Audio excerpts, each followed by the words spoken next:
Good morning, Petersen Museum, and welcome to our 1954 Hudson Italia, all aluminum body, last of the run, in original preserved condition. It's got Pirani knockoffs, really unique front end,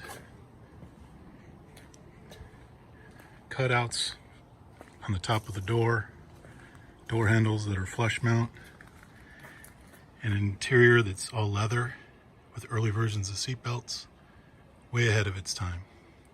Thanks for having us. Good morning, Petersen. This is a 1959 Fiat 750 GT Abarth, bodied by Zagato in their iconic double bubble right there on the roof. Inside and out, street car or race car. Very fun. This is a 1973 Mazda RX-2 Coupe. This RX-2 started as a rolling shell, restored in 2015. It's powered by a 13B Bridgeport, normally aspirated from a 84 RX-7. The transmission is a 5-speed from a RX-7. 4-wheel disc brakes from an RX-7. Suspension is a coilover system from Function and Form. Paint is a custom mix of a BMW charcoal gray color. A carbon fiber hood and custom carbon fiber front spoiler was added. The wheels are 15-inch work-equipped 03s. The interior is a custom fab from Mercedes vinyl, mostly original. Sound system is a 6-speaker with an 8-inch sub. This is a resto mod. I tried to keep it original with some upgrades in power and handling. This is how many of the cars were built in the 80s and 90s when I was growing up in LA. This is the 1974 Alfa Romeo Spider Veloce in prototype yellow, and that's me, Jeff. I acquired this car almost 10 years ago from a former Alfa mechanic out of Portland, Oregon, but the car had spent most of its 18 years with that previous owner in Southern California, where it's garaged today. The 5-speed all-synchromesh gearbox is mated to a limited slip differential, offering a vintage 70s 3-pedal experience. Equipped with its original Spica mechanical fuel injection, the 2-liter all-aluminum double overhead cam engine is a perfect match to this lightweight convertible.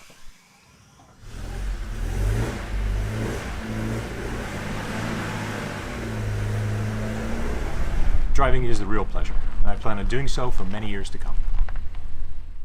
What we've got here is a 1978 Motor Guzzi 850 T3 California. Back in the early 70s, CHP went out to the Italian factory. They collaborated on a design for the police bikes. It evolved into this. Believe it or not, this was never imported to the States, even with the California badge. I picked this up in the UK, and let's listen to it run.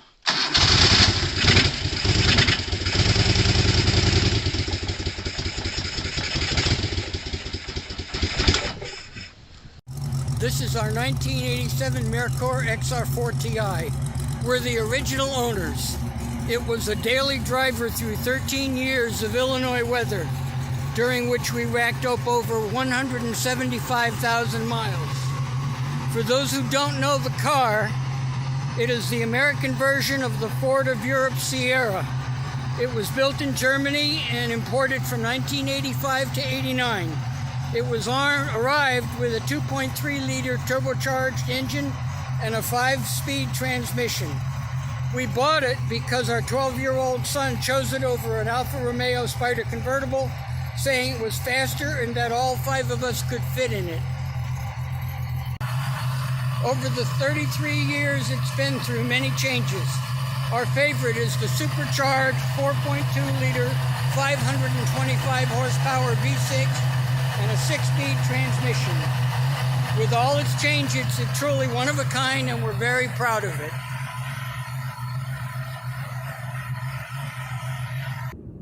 This is my 2015 Mustang GT. I had a car since it came out in 2015. It's a performance pack. It comes with 6-piston Bamboo brakes, I did replace the exhaust with an H-pipe.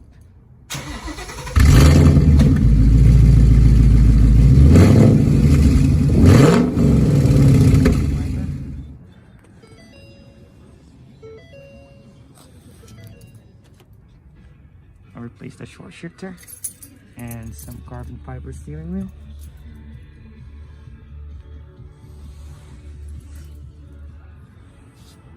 So this is the 5.0. This is a little car I built from scratch. I started with a clay model. It's got a custom chassis and body. It's got the Alfa Romeo Milano running gear, inboard disc brakes in the back, 1,700 pounds, 50-50 weight distribution, and it's a lot of fun to drive. This is the Milano V6. It's a 2.5 liter engine. We've got a Mega Squirt ECU with programmable coil-on plug.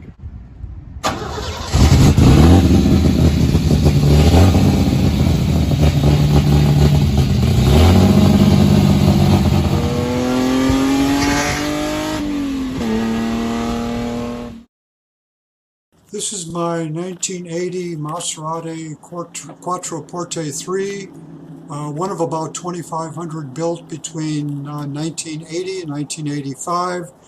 Probably the largest four-door prestigious Italian car ever made, built to compete with Mercedes-Benz and Rolls-Royce, owned by many famous people, including the President of Italy and Luciano Pavarotti. It has been extensively refurbished, recent new paint, rust repair, everything works, air conditioning, smog checked, everything. Hope to move it on to a new owner, have a lot of fun with it. Bye.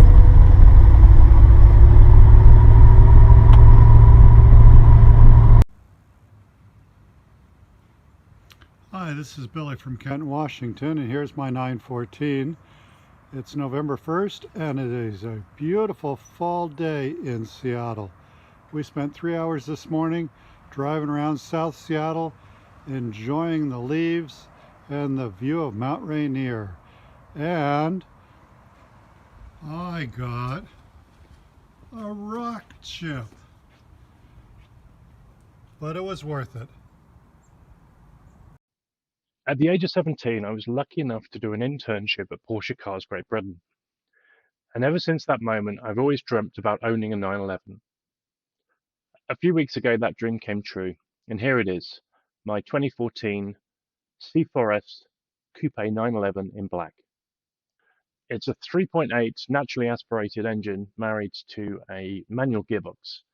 It's got quite a few toys on it, most notably the sports exhaust, which I love. When you put it in Sports Plus mode, it really comes alive and even rev matches on the downshifts. In winter, I love having the sunroof open and the heated seats on. Classic cockpit, and of course 3 pedals in front of the driver. Thanks for watching. Enjoy your coffee. Good morning, my name is Jim Richmond. I'm from Burbank, California. I would like to introduce you to my 1967 Corvette Stingray. Basically a stock car. The only upgrade is the special distributor. Otherwise, all stock, 327, 300 horsepower. And let me start it up for you, give you an idea of the interior of the car.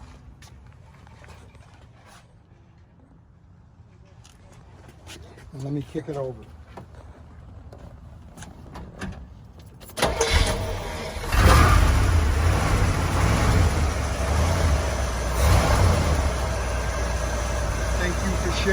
Thank you, Petersen, for allowing me to share this with you.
1975 Corvette Stingray.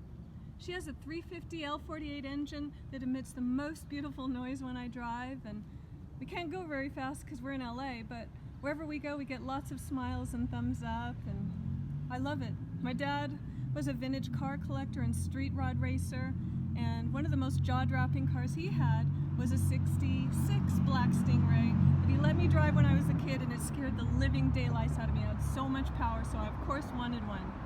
I couldn't afford the 66, but I could get a 75, and I love this car. It's so pretty, all these beautiful curves, and my dad passed away in '89, so this is a wonderful soul connection to that legend.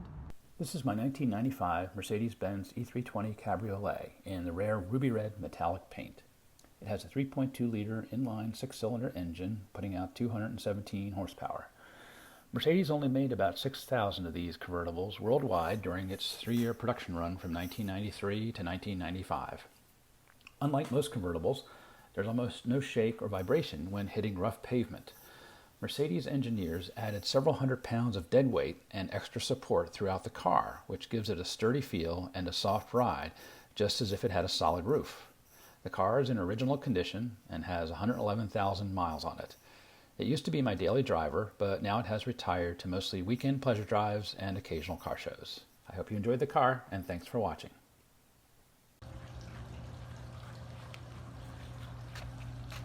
Hi, I'm Jerry, and this is my 1984 G-Series 3.2-liter 911 Carrera. I'm the second owner, and I've had it 35 years. It's pretty much the way that it left the showroom.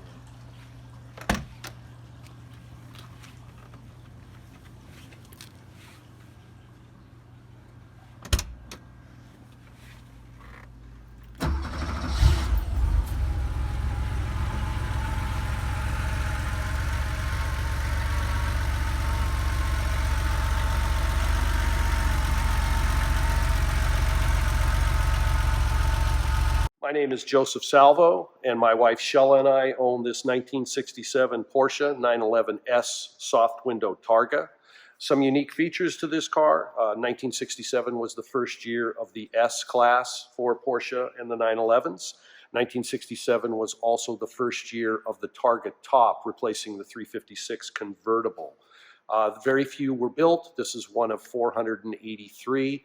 Unique to this car is that it was actually purchased and driven for 2 years by the first Porsche dealer in Orange County, Chick Iverson. Chick sold it to the gentleman that we were able to purchase it from in August of 2017. We purchased it with all of the documentation, the original paperwork, even the gentleman's finance docs, and it subsequently went through a 24-month nut and bolt frame-off restoration by Car Park in Costa Mesa. Nothing was left untouched. Every part, every nut, every bolt was restored to as original factory condition, and that's the condition that you see it in today.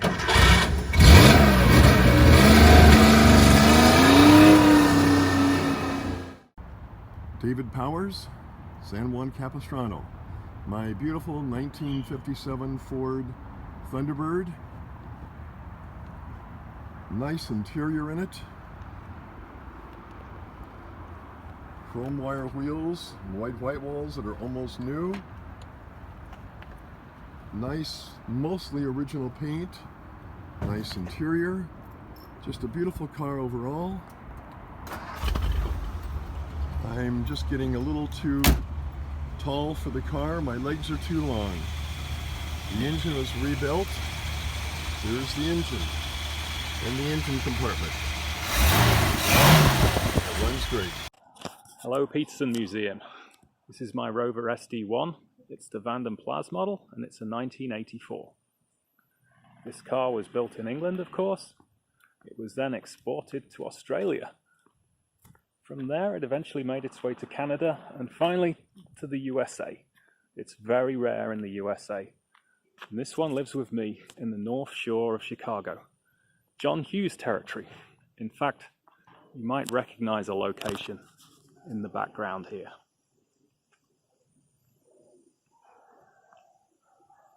My 1941 Buick Roadmaster 4-door convertible, looking almost original except for the wheels. It's a low mileage car with the original paint, complete original interior, leather interior, and the dash and everything is still in very nice condition. Hello, my name is Robin Haller from Northern California, and we're introducing a Porsche 1982 911 SC. This vehicle originally was in Florida. My dad had owned it, and up till just 5-6 years ago, he brought it from Florida and had the engine rebuilt due to some oil leaks in the engine that caused it not to run.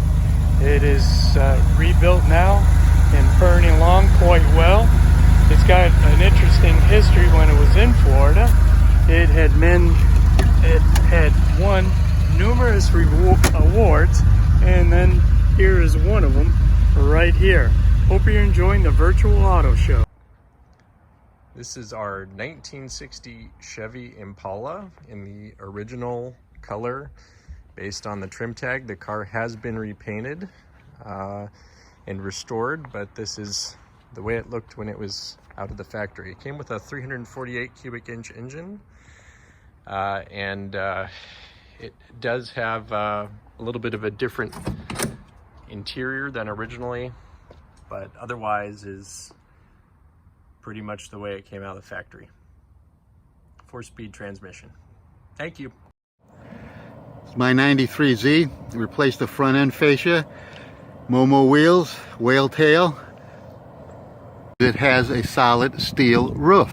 For the interior, I covered the seats in a two-tone leather with a matching steering wheel cover. The engine is stock non-turbo. I did add some tuned headers. 1967 Bristol 409.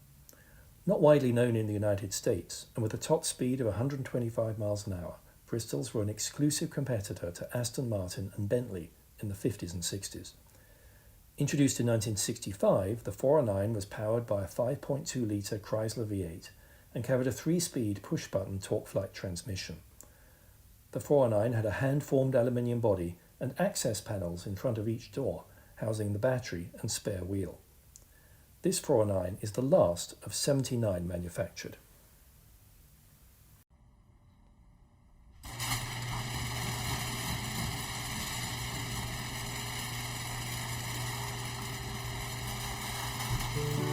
My name is Jack Olson. I am a screenwriter in Hollywood. Second to my wife, my longest relationship is with my 1972 Porsche 911.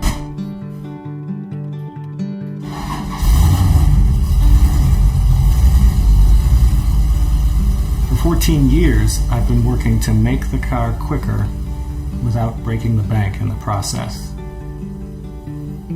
My history with cars goes back to when I was 9 or 10 years old and raced karts with my brother. 20 years later, I had forgotten that even happened until I got a Porsche 911 as a weekend car and took it out on a racetrack and had all of those memories from my childhood wash back over me in that first lap. And I've been driving it on the track ever since. My home track is Willow Springs. It's the oldest continuously operating track in North America, and it is probably the fastest track in North America based on average lap speed. The track record is a 106 set by Nigel Mansell in a Formula One car, but more relevant to me was that a professional driver in a 2008 Porsche GT3 RS could only get down to a 133. I got a lap time of 156 on my first visit. This past year, I've gotten down to a 127. What's happened in that 14 years are a large number of small, incremental improvements in the car. To save weight, all of the body panels on the car have been replaced with fiberglass. The engine is from a 1995 911, the 993 model. It's stock 272 horsepower, but we moved it forward 3.5 centimeters in the chassis to improve weight distribution. The wheels are Fuchs centers that have been welded in to 11 and 9.5 inch wide Corvette barrels. They allow me to run very wide tires and allow me to run longer lasting tires than are typical on a racetrack. I can run one $800 set of tires for an entire year, both on and off the track, instead of having to buy a new set every weekend. The brakes come from a 1986 Turbo. They're oversized relative to the car, but I got 11 full years out of my last set of rotors. The suspension is a one-of-a-kind design. Every component in it attaches to the body at non-stock locations. Most of the components have had their geometry changed in some way. The wing and splitter I made are made out of beer cooler foam and aluminum roofing flashing. It is very much a home-engineered solution, but I might have $80 in my aero package, and it gets me a second and a half. I know men who have spent $20,000 to get a second and a half at Willow Springs. Writing for Hollywood involves serving many masters. You are both having to track what's happening in the story you're working on, and you're having to track the politics of the people you work for. When you're on a racetrack, you can only think about one thing. You are completely lost in a simple task that you repeat every minute and 26 seconds. There is such a relief to surrendering yourself to such a specific task.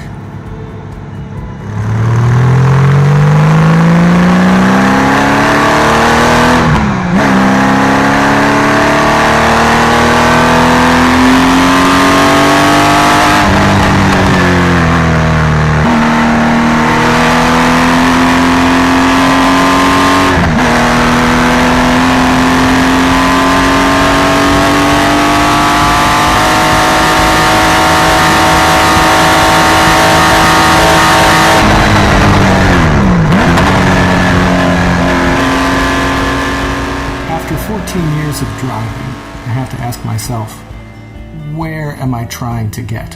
What's the goal? It's a difficult question to answer, and it's also a simple question to answer. I want to go faster. Every year, finding an extra tenth of a second, a half a second, becomes more difficult.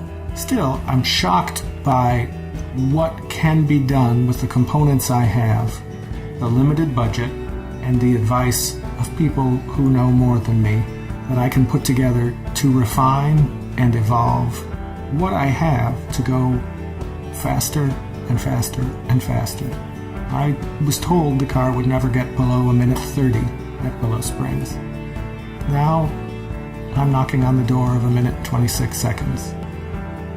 In 5 years, I hope to find a way, even if it is impossible, to get to a minute and 25.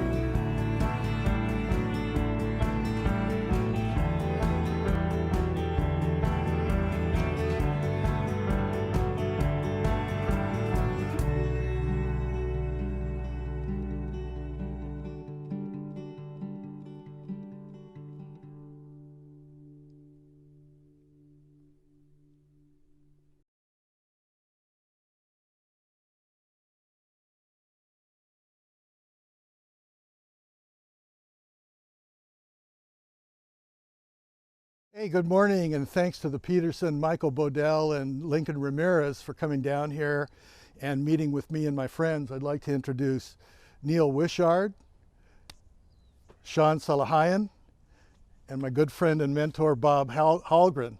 We're going to be talking about some cars today, and the cars are interesting and unique in that everybody here that you see has been involved directly in building their car, contracting it, putting it together, engineering it, and actually doing the work on the vehicles. The first car that we're going to start off with is mine, a 1947 Triumph Roadster. And this car was initially in San Diego, probably since the 80s, and perhaps belonged to a club member. I first saw it parked outside a local pizza place and found it so unusual because of this rear windshield. I looked in there, and lo and behold, there were some seats. I thought that was most unique. About 30 years later, or 35 years later, little was I to know that that very car was going to be mine, and this is what it is. Now, what's interesting about this vehicle is that it was the first sports car developed by Triumph in 1946, just after the war. And because of a scarcity of materials, the car was built basically with aluminum and stainless steel because of the shortage, stainless steel in the bumpers because of the shortage of supplies. So it exists on an ash frame, and the bonnet and the hood are made of aluminum, and then they have these big steel fenders. What's interesting about the car is it almost looks like it was designed by two different people with a long front and kind of a squat rear. I call it the Welsh Corgi of roadsters because it's a little dog in a big dog body. And it actually is designed to seat 5 people. It's 64 inches in width, and it had a bench seat. And when they did that, they had to put a column shift in. Now, this car has been modified because it has a modern Triumph engine in it and some modern Triumph components so that it can keep up with today's traffic. And we'll go take a look at what's in the engine and what's in the rear of the car. When I first got the car, I noticed that there were slots in the fenders. Couldn't figure out what they were and had to think that they were probably for a belt. So with a friend of mine and I who did the interior on the car, with a friend of mine and I who went and did the interior of the car, we went to a tack shop and put this belted hood setup in. And it's interesting in that the hood is in 2 pieces and has these wonderful clamps on it. I had mentioned that the car looked like it was designed by 2 different people, and in contrast to traditional painting where you would have the car as one color, I divided it up and then cut the hood a la a Bugatti fashion to give it some visual length. The folks in England were not happy with what I did with it, but others seemed to like it.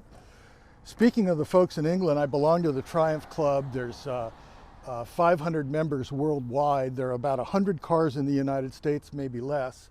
And the total production of these cars was 2,500 in 1946, and then 46 through 47, and then the car ended up in 1949 as a little bigger version called a Triumph 2000. This car is called a 18TR, Triumph Roadster 18TR. The continuation car, or the final year, was the 20TR. It had a 2-liter engine instead of an 1800cc engine, and there were about 2,000 units. So 4,500 total, but only about 500 exist.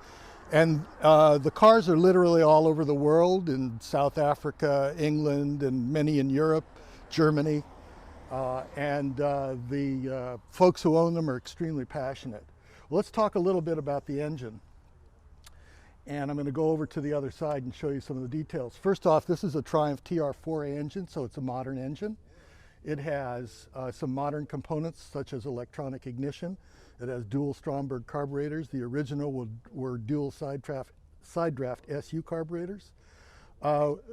It's a big, heavy car, and the original radiator occupied this entire area. When the car was modified with this engine, it came with a smaller radiator, which we just converted to aluminum with dual fans, which makes it run quite cool.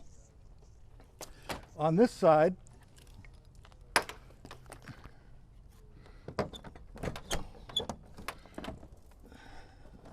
the car came equipped, which I thought was most interesting, with a complete set of tools. So it had an original crank, an original lubricant pump, a bicycle pump for the tires because they're big tires with inner tubes. And then here you have the engine. It's got some heating components. We have a electric fuel gauge and a fuel pump, and then modern components for the brakes. So the car runs quite nicely. I'm a glass artist, and I thought it would be nice to put some of my art on the car, so I did these beveled etched windows. The interior of the car is all leather, done by some real fine craftsmen, Armin Tuberg, and then the car had some beautiful bespoke components like this wood dash. That was done by some boat craftsmen here in San Diego. The dashboard is a Russian burl All the gauges have been redone. There's cathedral walnut surrounding it, and then these pieces, these door caps, which were not on the car, were fashioned from the original. What's unique about the car is it's probably the world's smallest dual cowl Phaeton. And what that means is that it's got a rear windshield. In addition, it has what's called dicky or mother-in-law seats. And the way you get in with difficulty is you get up on the fender, it's pretty sturdy, and then you climb in. The original car had these very thin pieces of metal with rubber, and I decided to redo them in billet aluminum according to the original style, and people liked them, and I was able to sell them all over the world.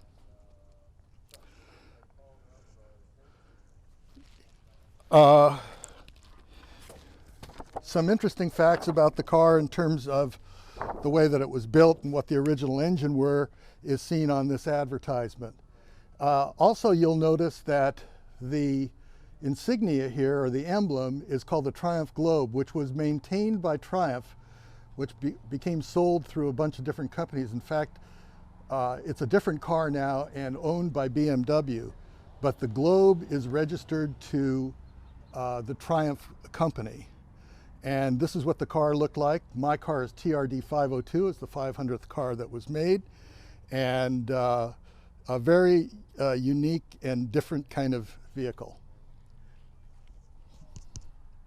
So while the car is a Roadster, it actually has a convertible top, which is under this leather boot.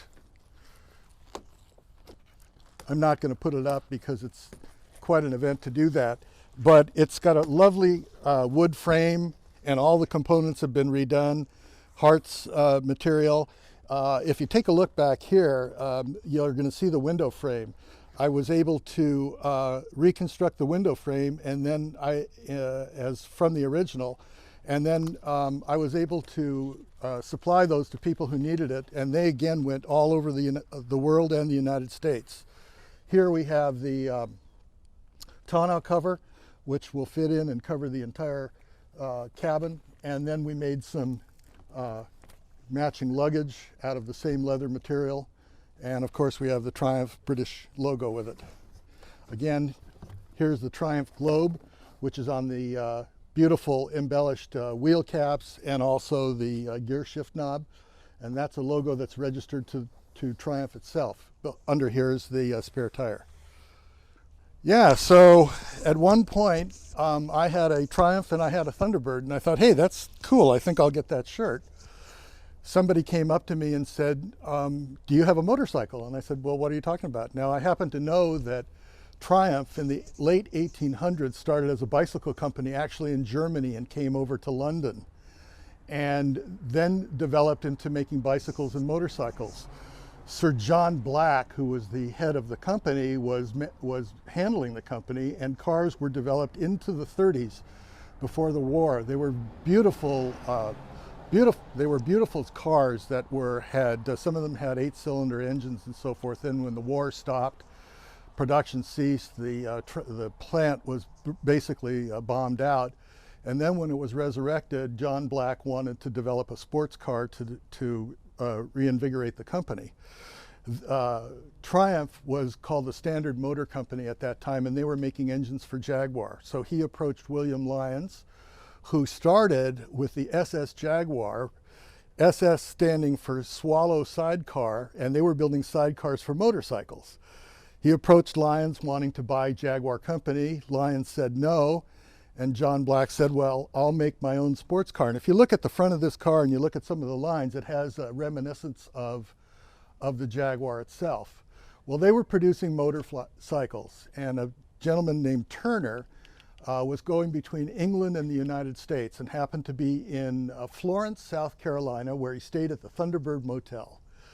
They were developing their 1949 motorcycle model, and at that time he thought that would be a great name, so they called it the Triumph Thunderbird. And it turned out to be a phenomenal bike. In 1951, it produced a land speed record of 141 miles an hour.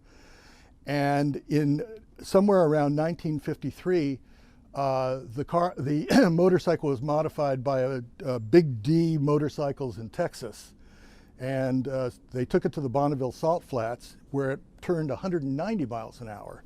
And their next iteration of that was called the Triumph Bonneville, which the motorcycle fans will know about. Well, because the motorcycle had such presence and was so well received, the movie The Wild Ones came out somewhere around 1953. And Marlon Brando happened to own a Triumph Thunderbird motorcycle, which he drove in the movie. The management was a little concerned about it because they thought it was a bad image, but it was such a hit that sales soared. When I mentioned that Bonneville land speed record which was in 1955 actually, the Ford Thunderbird came out, the Ford sports car came out, and they were looking for a name, and they licensed it from Triumph. So bicycles, motorcycles, and cars, a relationship between England, the United States, and the Ford Motor Company is something that's really interesting. And I think all of us will share with you today that what fascinates us about these cars is the history, preserving the name, and then delving into some of the way these cars were developed. And that's what makes the hobby fun. Thanks for your time. Hi, my name's Bob Hallgren. I'm from La Mesa, California. Studebaker fanatic, although I delve into other cars too. We're currently doing a 41 Hup project, and I'm going to pimp my blog here a little bit. It's can be found at skylarkfliesagain.wordpress.com. And first blog I've ever done. There's about 60 chapter entries on the building of the car. But about this car, first the history of the car itself. Studebaker made these starting in 1953. They were designed by Raymond Loewy and Associates, but principally by Bob Bork, who was an employee of Loewy.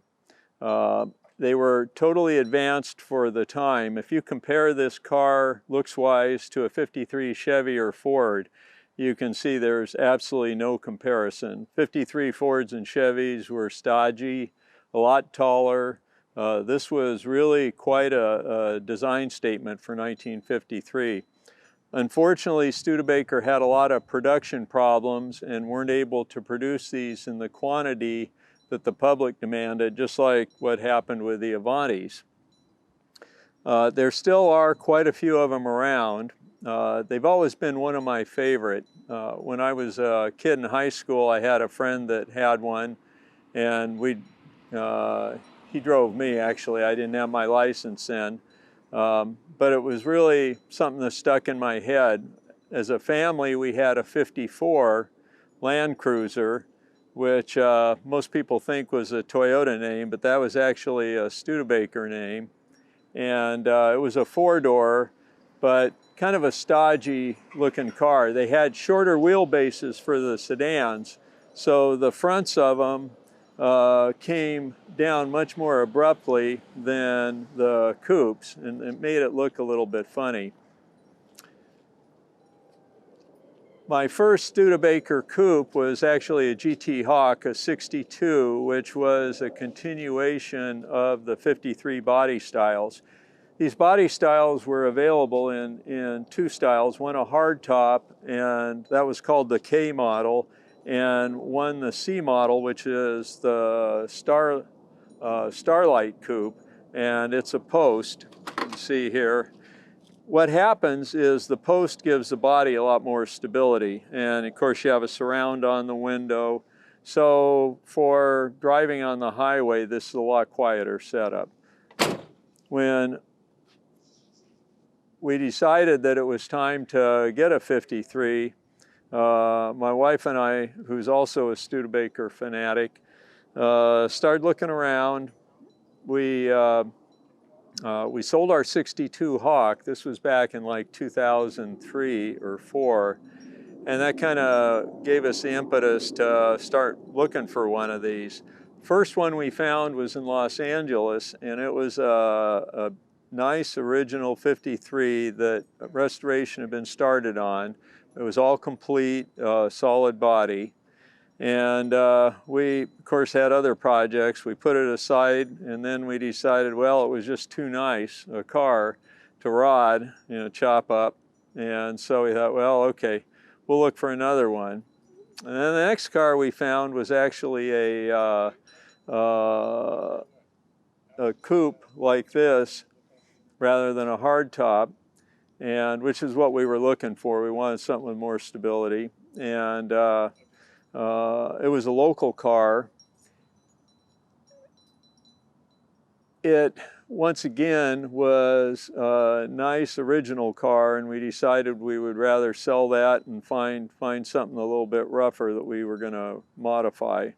So we looked around some more, found another car up in LA which we bought.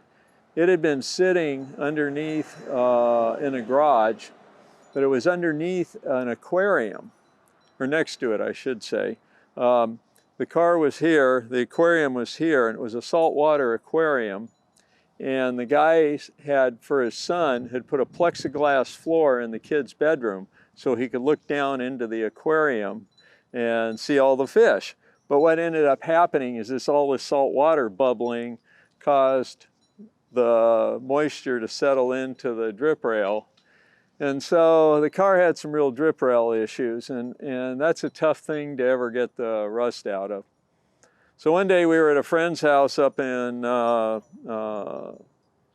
Los Angeles, a guy that does transmissions, and we were in his garage, and there was this car. And it was all, you know, in pieces, sitting there. The front end was all loose, sitting on there, the trunk lid loose. But it was there, and the whole thing was just chock-a-block full of parts, fenders, bumpers, you name it. It was full. So we looked at it and said, well, how much you want for that baby? And he said, oh, $1,500. And so we thought, no, that's the car. So we got it home. And then it sat around again for, this was probably 2012. I got cancer. So that was about when I was going to start on it. And I didn't start on it, obviously, then. But 2013, I started thinking, well, you never know how long I'm going to be around. So it's probably time to get going on this project. So we had a friend who in 2006 had, we had actually sold him the first hardtop that we had, and he had Art Morrison make him a custom chassis with coilovers all the way around, 4-bar in the back, rack and pinion steering, a really nice setup. And he'd bought a LS2 crate motor and an Art Car 700 R4 strange rear axle, all the best of everything. It's got Wilwood disc brakes, but his business was on hard times. And this was 2013, I guess, or 14, right around there. So he made us a deal we couldn't refuse. He basically sold us everything for half price. Really a wonderful friend. And so we built the car. I did pretty much all the work myself, on my own paint and body, wiring, so forth. The interior, we have some friends who are upholsterers in San Diego who really do nice work, Ray's Auto Upholstery. They did the inside. We used an original pattern on the green. What we did was we found the upholstery color we wanted, and we got Procar seats. They have lumbar, they're aftermarket seat, fully reclining, and we had Ray do all of the work. He did a beautiful job. I made a console for it. It's got a 62 GT, Studebaker GT dash in it that's been modified a little bit with VDO gauges. We put vintage air conditioning in it. It's moved the battery to the back, so it's got a little bit better weight distribution. I'll pop the hood here so you can see what the front looks like.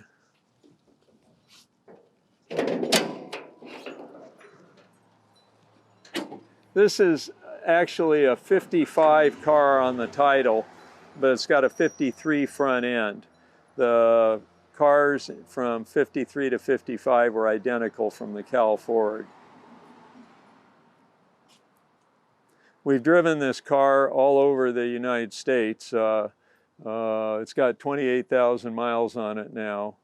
One trip we took, we put 11,000 miles on. Took a 2-month trip with some friends driving their 62 GT Hawk. And we drove back to, made as far as Ben and Jerry's actually. And our friend's car had a real bad front main seal leak, so we ended up cutting, we were going to go to Maine, but we cut that short and went to Pennsylvania to Hershey.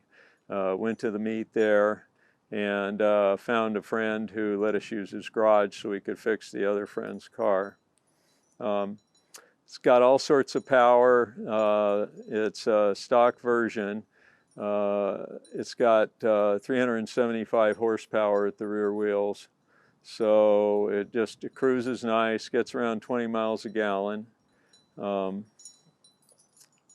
cool. I don't know what to say. It's my favorite of all our Studebakers just because it just drives so nice. It sits there on the road and just smooth as can be and goes along. So these cars are really a wonderful testament to Studebaker. They're still run, a little bit more history here, they're still run at Bonneville and also the Panamericana race down in Mexico. In fact, they've won, I don't know, like 10 out of the last 12 races down there. So they're still a highly sought after body style and still one of the slipperiest designs ever made.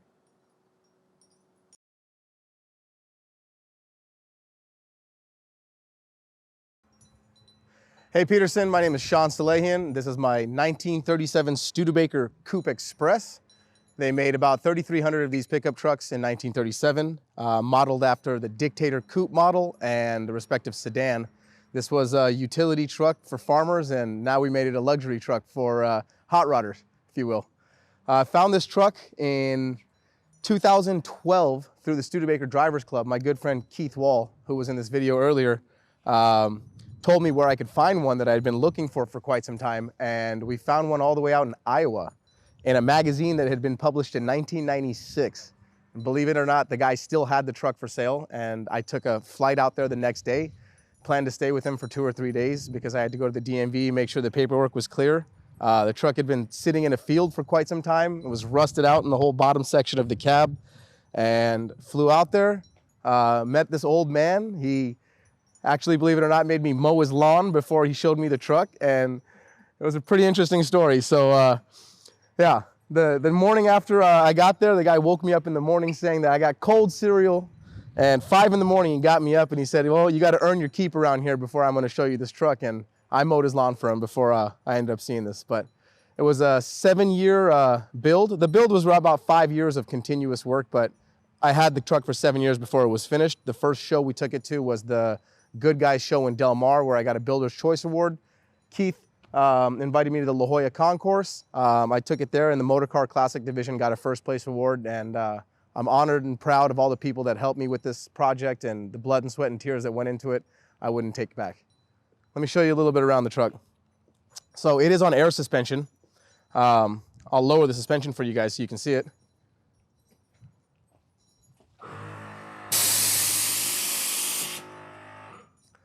So that's about 10% left of travel. The final dunk for it sitting on the frame is about this low. So that's sitting all the way on the frame all the way around. The car has AccuAir suspension all the way around with the E-level kit. The wheels are 1936 Plymouth artillery wheels, and the tires are Firestone bias plies. The front end is a Mustang 2 front clip. The rear is all custom made by Dave Chappelle with Chappelle's Exhaust and Customs. The motor is a supercharged 289 from a 1964 GT Hawk. And the paint and body and a lot of the steel fabrication was done by Loose Cannon Customs, namely Nick Battaglia and Scott Lochner, the lead painter there.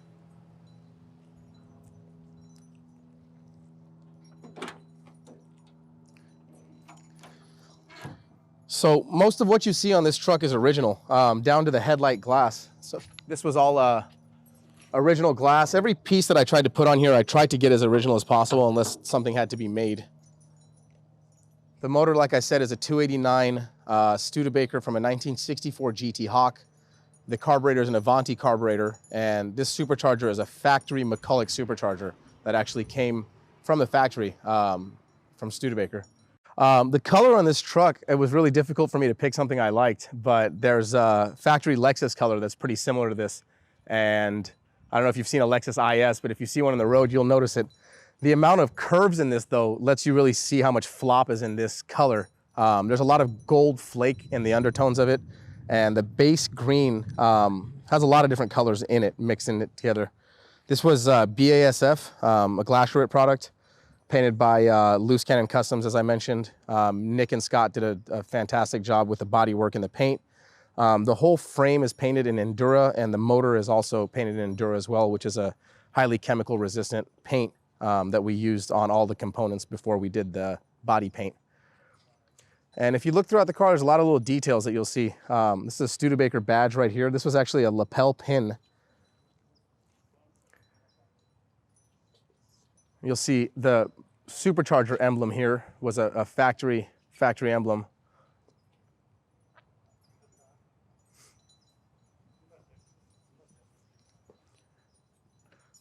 Now, I'm gonna have to raise the suspension for this one, but this is actually an interesting story, I'll tell you this. When I bought this truck from the gentleman in Iowa, we couldn't find the VIN number on the truck, and we were looking all over, and somebody had told me that it's stamped on the frame underneath this fender. So I said to the gentleman who had the truck before me, the model number is stamped on the frame, and he said to me, no, it's not there. I've had this truck for 35 years. I would have known if there was a VIN number on it, and I insisted. Someone told me it's on a VIN plate. So we got a flashlight and flash it under the frame to go find that VIN number. I'll lift the truck up so you can see it. And when we finally, I told him where it would be, he said to me, if you're telling me that that VIN number is there, I've only been wrong one time in my life. And this would be one of those times. And I said, what was the other time you were wrong? And the guy replied to me, the time that I thought I was wrong. So he had some funny stories, sayings that he would say. But yeah, that VIN number is, I don't know if you got it there under the frame. You can see it clearly. So I had that remade. I had it silk screened into a sheet of aluminum and then stamped the serial number into it and put it back on the frame here. Here's another really cool detail. I'll take you around the interior first, and then I'll give you some details about that. So the interior, the bench seat is a factory Studebaker, but the way we upholstered it with some of these side panels is not original. The door panel lowers are actually inspired by a Porsche 356, if you've ever seen one of those. And the door panel layouts are kind of custom. The cluster in the middle is from a 1937 Packard, and the gauges are original Packard gauges that are fitted with new instruments inside of them. The steering wheel is a 1941 Lincoln Zephyr steering wheel, and I put a long Hurst shifter on it to make it a little bit more comfortable to shift. But if you do look at the brake and clutch pedals, they are actually factory brake and clutch pedals, and that's where they were originally positioned on the car. If you look up in the headliner, actually, you'll see in this center section right here, there's a speaker in the middle. That was actually a factory Studebaker accessory. You could get a stereo in this car. I put a speaker, a 4x6 speaker up there on the headliner, and then two 4 1/4 speakers on the outside. And there's actually a subwoofer behind the seat too. No head unit. I just connected a Bluetooth module to my amplifier, so my cell phone is my head unit. The second I get in the car, I turn it on, the Bluetooth goes to my phone, and I can listen to music. Another really cool detail is this little owner's manual tag here was another thing I was able to find reproduced. And that would have been there originally on that car right there as well. So it'll show you the date the oil was last changed, when the battery was filled, and when the chassis was lubricated. Here's my AccuAir control for the air suspension. This is actually a cabinet hinge from Home Depot. So at shows, I didn't want this thing to be apparent, so we can tuck it out of the way and it disappears. Another cool thing people ask me is, what is this little knob here? This was actually the factory seat adjustment. If you lift this up, the base of the seat actually slides back and forward by lifting this piece up right here.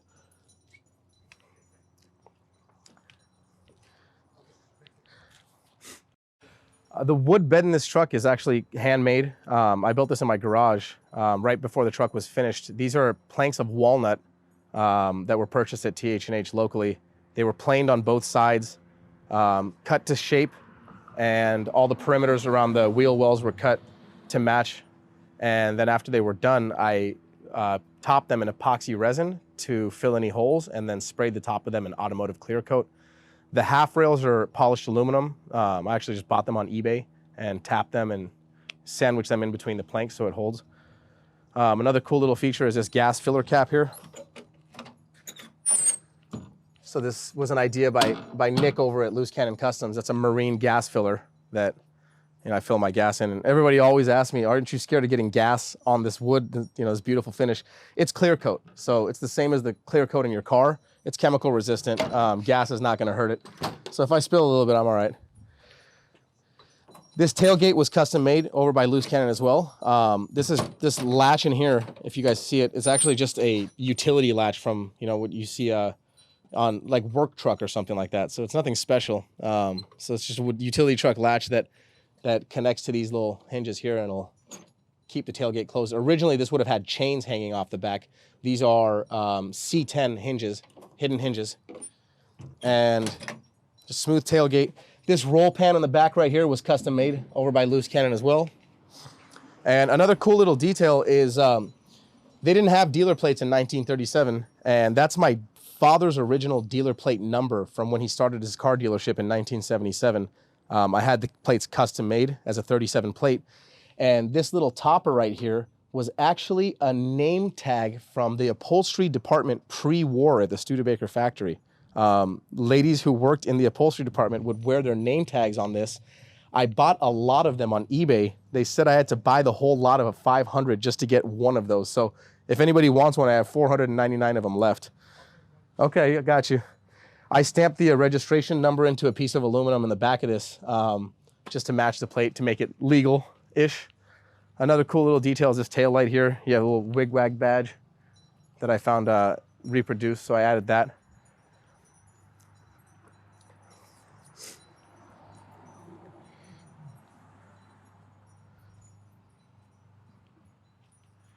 So people ask me if I want to do any other modifications to it, and there's nothing else I really want to do. It runs and drives as I want it to. Sometimes here and there I'll find something I'm picky about. These window whiskers, I took in and out 3 times to get them perfect. I kept shaving the planks on the bed to make them line up perfect, but I'm pretty much at the point where I'm happy with it. I enjoy driving it. I'm scared to, get paint chips and stuff once in a while when I'm driving. I try to stay far enough away from cement trucks, but other than that, I just enjoy driving it. I take it out maybe once every 2 weeks and go cruise, and it's been a great car. I had no problems with it. Small things here and there, but overall, it drives good, and I always look at it as kind of a blessing. If you took care of this car and you restored it, the car is going to take care of you back as a thank you for all the work that you did to it. So it's my baby, and I enjoy it, and thank you for your time.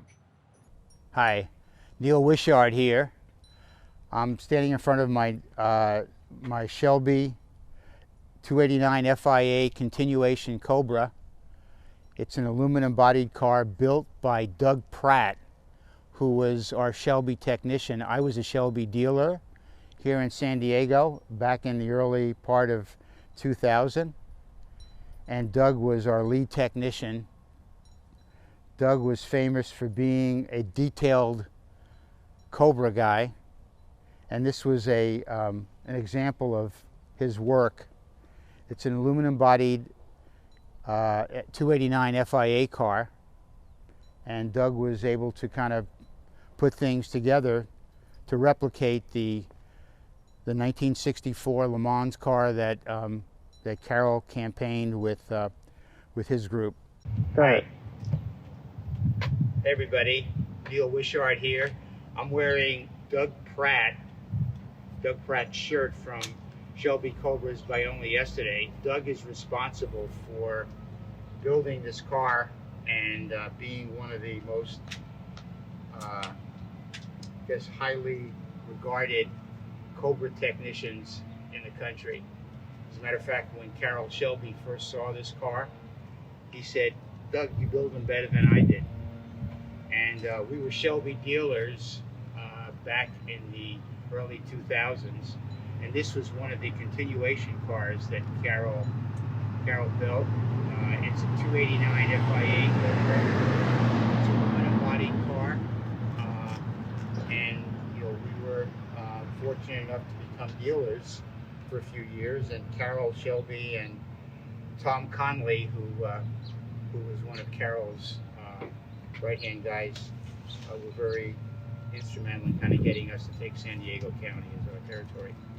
So this is a 289 FIA aluminum-bodied car that replicates the Le Mans race cars from back in the mid-60s. And if you come over here, you can see there's an autograph of Dan Gurney. Dan Gurney drove this original car in a lot of the races back in the mid-60s. And Dan was a very, very famous race driver. When we got the car, it did not have the trunk bumps. So what Doug did was he put the trunk bumps in there to make it more like the original car. And Doug also did some things with the oil coolers and brake coolers front. You can see that. Okay. And then we've got the race straps on here. And you can see the engine.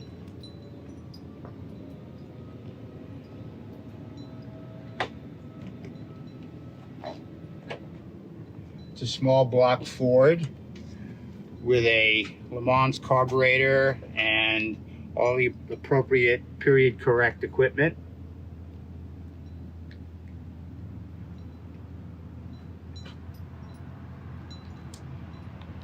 We even went as far as to get the original Ray Brown type seatbelts, racing seatbelts.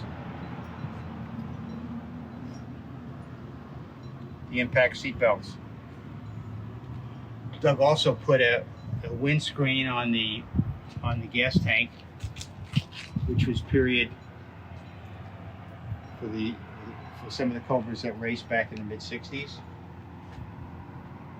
And then what we did was we got a speedometer, a Stuart Warner speedometer from 1964. It's a police speedometer that Doug was able to kind of configure to match the other instruments, the other Stuart Warner instruments. And then we have the Goodyear Blue Line tires on the Trigo aluminum wheels.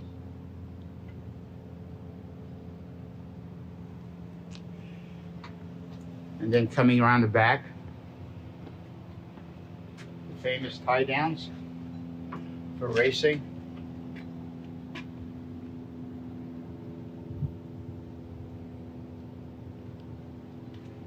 And Doug was very fussy about color matching and making sure everything was period. And this is Le Mans blue, which was very difficult to get. But Doug had an original swatch that we matched.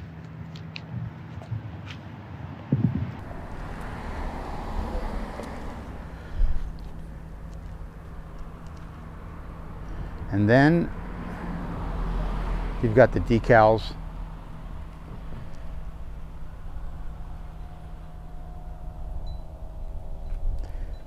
And that's it.